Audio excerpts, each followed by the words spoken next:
amazing, like hearing the speakers and the worship and going somewhere where you all have one purpose and there's so many people there and you really get to grow as a church or as just a group of people. It was awesome. I'm beyond thrilled that I went to Challenge. It was such a unique experience to be there with 5,000 plus students all worshiping the same God at the same time. Challenge was absolutely the most amazing week of my life. I mean, there's just so much that God said to me throughout the whole week, and just to have a whole youth group there with me to like experience that journey alongside of me, along with an extra like 5,000 people there. It was just absolutely amazing. My prayer requests were answered because I grew closer to God and came out a whole new person, and that's exactly what I was expecting and hoping. But now I just feel like I know everyone a lot better than I did before, and so that's really cool. And another one was that I would just come closer to God, which definitely happened. They all gave really good messages, so that was good. God made everything, and He should be the center of our lives. I was just so convicted of this past week that I need to let God be the one controlling my life, and I need to trust Him fully. Really answer the questions that were set on my heart, and those really stood out to me. It's not all about me. We think we all learned that a lot. If God tells you to do something, think about it as if your dad said clean your room. You don't say, Dad, I'm going to clean my room, and then go look it up in a book, how do I clean my room, and then form a study group on how to clean your room.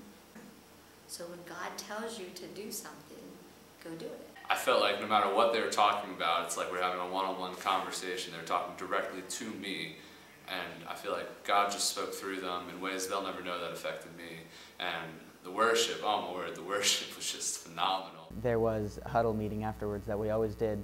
Everybody was crying and hugging each other, and you could just feel God moving in everybody that night. One thing he said was, do you care more about the friend or the friendship?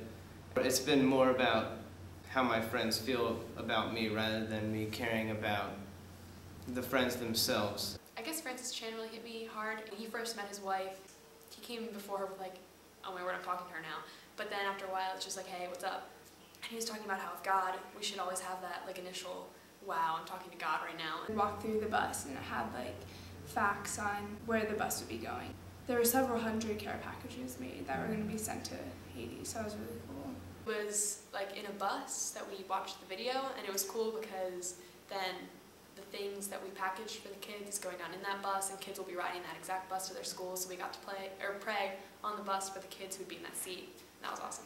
Our service projects, and there were 3 of those, the elementary school, the high school, and the house.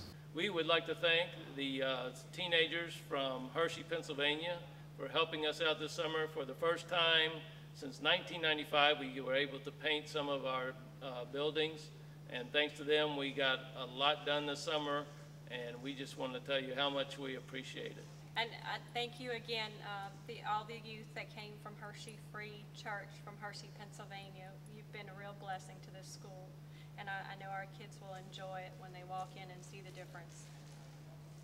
Thank you again, and thanks for your example. I'm sure our students will enjoy it and learn from your example to help others. My group went to a elementary school, and we painted the gym and benches. Like, it was an outdoor elementary school, so lots of flooding happened and the paint was chipping, so we just painted all of that.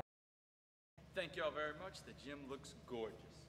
And then another group went to a pastor's house that just recently came into New Orleans. The youth from Hershey, Pennsylvania, Free Church, they came, cleaned up the entire yard in one day, and then started working on the inside. They gutted all of the walls and made preparation for people to be able to come in and reframe the property.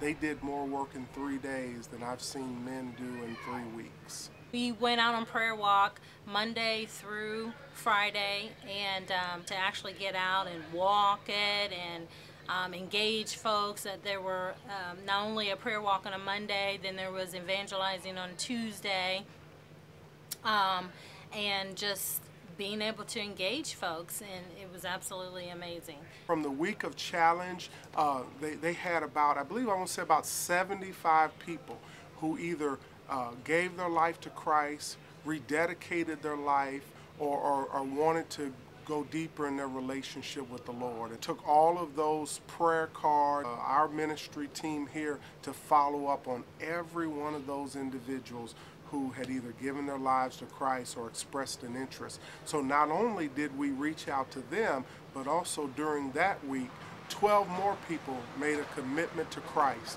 while they were going through the neighborhoods and sharing and trying to follow up on the ones that the youth at Challenge had reached. I would love to go back to New Orleans. It was a wonderful place, and there's so much that you can do and just so many good opportunities to have outreach into the community.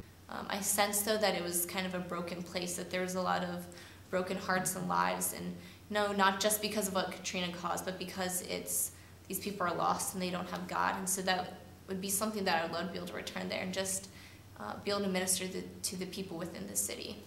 It's an amazing week, and I encourage everyone to go on it because it's just life-changing, and I'm a different person now because of it, because everything's new.